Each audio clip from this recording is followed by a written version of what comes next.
Peace and blessings. This is Dr. Elijah Grant again.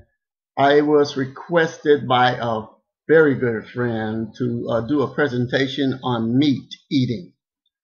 And meat eating is one of those topics where you probably want to turn the YouTube off and not watch it if you're going to eat dinner. But yet, still, those of you who are brave enough to listen to what I have to say about meat eating, I want you to give me your undivided attention. All those crack barbecue meat eating addicts out there, you might as well turn this off right now because you won't like what I have to say.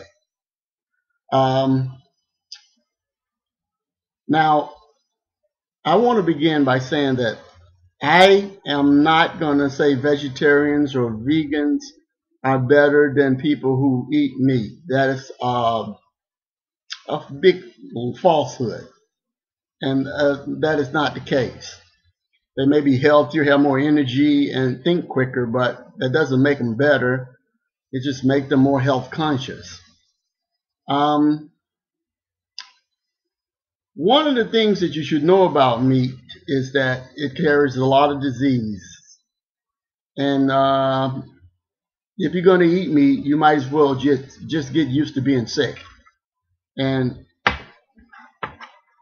get used to being sick on a regular basis. I was reading, just kind of like scanning through some old books and one of my favorite Dr. Africa's book, and he had in his latest book on page 216 about some of the characteristics of what meat has in it. And he mentions about meat that antibiotics and other chemicals that they put in meat, they cannot protect the meat.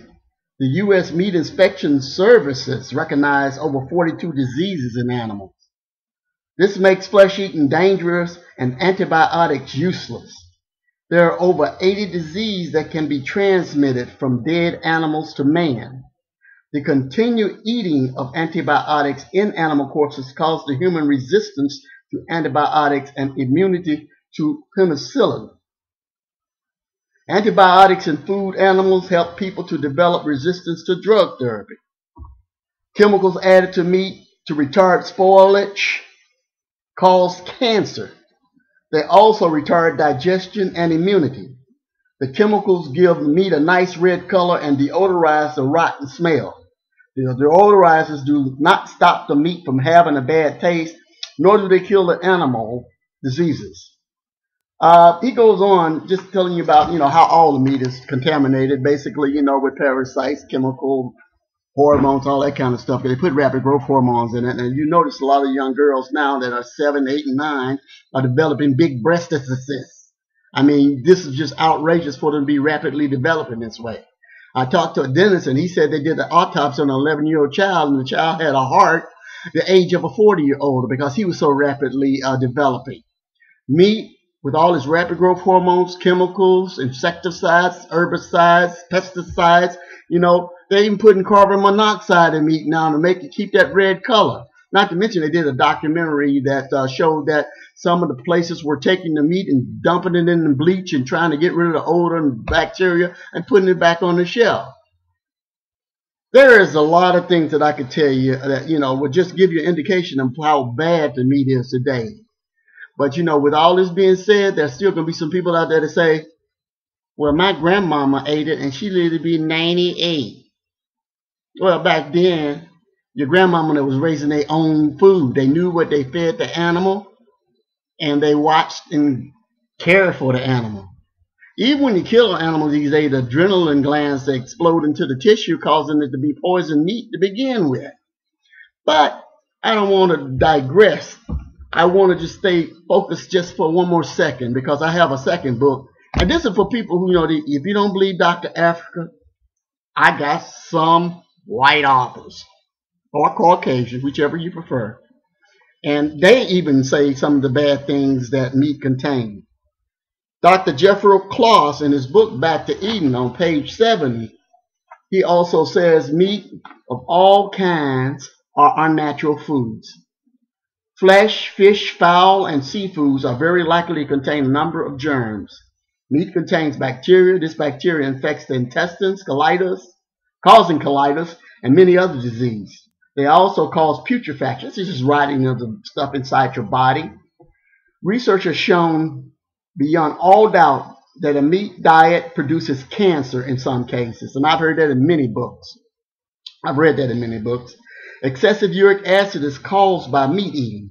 Excessive uric acid causes rheumatism, Bright disease, kidney stones, gout, gallstone. I have treated cases of severe headaches with which the patients had suffered for many years, and every remedy had been tried without relief. But when meat was excluded from the diet, they obtained the most gratifying results. It's just one. Now, I read at least 180 books on meat eating dangers. And they all basically, say a lot of the things that I've read here. There's another book if you wanted to, check 3 sources. This is by a guy named Peter Cox. They took this one off the shelf.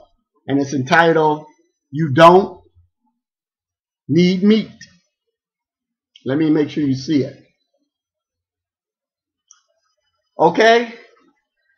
He's much more in depth. I read this book, boy, and I hadn't touched no meat for, Lord, it was a long time, because this man, he tell you a lot of stuff that they're doing to me that you don't know about.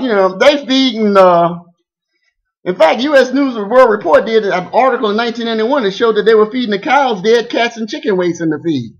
What they're doing, the cows that are diseased, they're crushing them up and throwing them into the feed and solidifying them and feeding them back to the animals, a form of cannibalization of the animal. So you're eating a lot of things that are disease-ridden, and they're going to cause you a lot of disease. No ways around it. So something to take in consideration. Plus, he says here that cholera originated from sheep and cows. It's one of the newest of all human pandemics. It first made its appearance in Calcutta in 1817. So all these diseases that are emerging, they're coming from a lot of the meat you're eating. Plus, the waste that the meat that people are raising generates is another factor, with all the waste, the manure, the stench, the flies, the maggots, the disease, all of those filthy, darn pests are polluting the environment, infecting your children, carrying all kind of harmful types of viruses, and they're just contaminating and killing off a lot of people. Now, if all the brilliant plans in the world, to poison the meat would probably be one of the best, because there's just some people that are not going to give up meat no matter what you say. And I don't hold that against you, because that's your prerogative. But if you want to live and live a happy life and healthy life and don't get mad cow disease, which is here already, by the way, then I suggest you at least do a little bit of research and see some alternatives to this meat-eating addiction that you have. This is Dr. Grant signing out. I'll be back with part 2 on meat, because I'm not going to let this one rest too well. I want you to focus. And with that, peace, blessings, Shem Hotep. Woo!